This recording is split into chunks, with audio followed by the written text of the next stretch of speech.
जय हिंद दोस्तों। डिक्टेशन शुरू होगी 5 सेकंड बाद।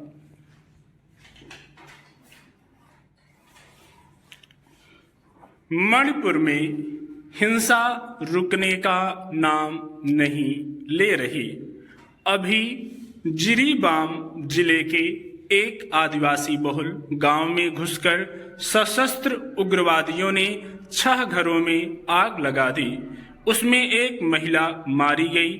मृतक महिला के पति ने प्राथमिकी दर्ज कराई है कि कमरे में बंद कर महिला के साथ सामूहिक बलात्कार किया गया, फिर उसे आग के हवाले कर दिया गया।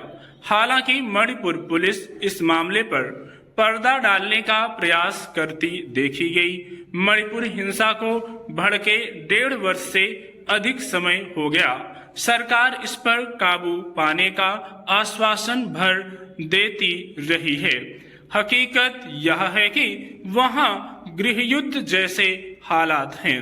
मैतेई और कुकी समुदाय के लोग घात लगाकर एक दूसरे पर हमला करते रहते हैं। अब तो इस हिंसा में रॉकेट और ड्रोन जैसे अत्याधुनिक हथियारों का भी सहारा लिया जाता देखा जाने लगा है। कई घटनाओं से जाहिर हो चुका है कि उग्रवादी पहले किसी इलाके को चिन्हित करते हैं, फिर वहां सिलसिलेवार ढंग से हमले करते हैं। इस समय जिरीबाम जिले में हमले अधिक देखे जा रहे हैं। हालांकि हिंसा भड़कने के बाद शुरू में केंद्र सरकार ने हस्तक्षेप किया था, मगर वह केवल दिखावटी साबित हुआ। उसके बाद भी कई बार उग्रवादियों ने पुलिस के शस्त्रागार से हथियार और गोला बारूद लूट लिए। बार बार दावे किए जाते रहे कि इस हिंसा पर काबू पा लिया जाएगा, मगर इसके लिए कोई व्यावहारिक कदम उठाया जाता नजर नहीं आया। सर्वोच्च न्यायालय ने भी इस पर स्वतः संज्ञान लेते हुए निगरानी और जांच समितियां गठित कर दी थीं।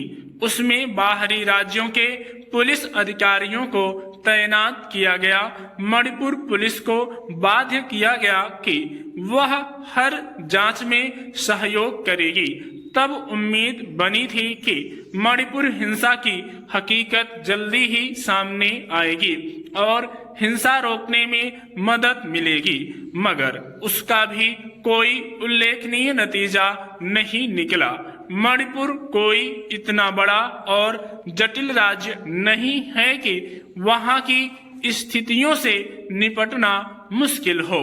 विवाद भी एक भ्रम की वजह से पैदा हुआ था, जिसमें वहां के उच्च न्यायालय ने मैतेई समुदाय को जनजाति श्रेणी में रखने का सुझाव दिया था। अगर सरकार सचमुच संजीदा होती तो वह अब तक दोनों समुदाय के लोगों को आमने सामने बिठाकर मसले का हल निकाल चुकी होती, मगर उसके रवैये से तो यही लगता है कि वह इसे सुलझाना ही नहीं चाहती। मणिपुर सरकार और केंद्र की ढिलाई का ही नतीजा है कि वहां उग्रवादी संगठन लगातार ताकतवर होते गए हैं और हिंसा प्रतिहिंसा की घटनाओं पर काबू पाना कठिन जान पड़ता है।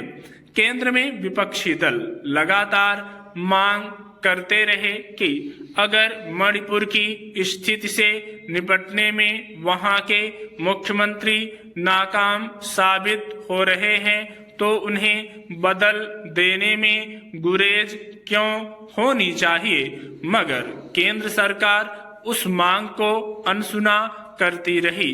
कोई भी कल्याणकारी सरकार देश के किसी भी हिस्से में इस तरह पैदा हो गई गृहयुद्ध जैसी स्थिति को हाथ पर हाथ धरे कैसे देख सकती है। इस मामले में राज्य सरकार की शिथिलता और केंद्रीय शीर्ष नेतृत्व की चुप्पी स्वाभाविक ही लोगों को हैरान करती है। स्टॉप।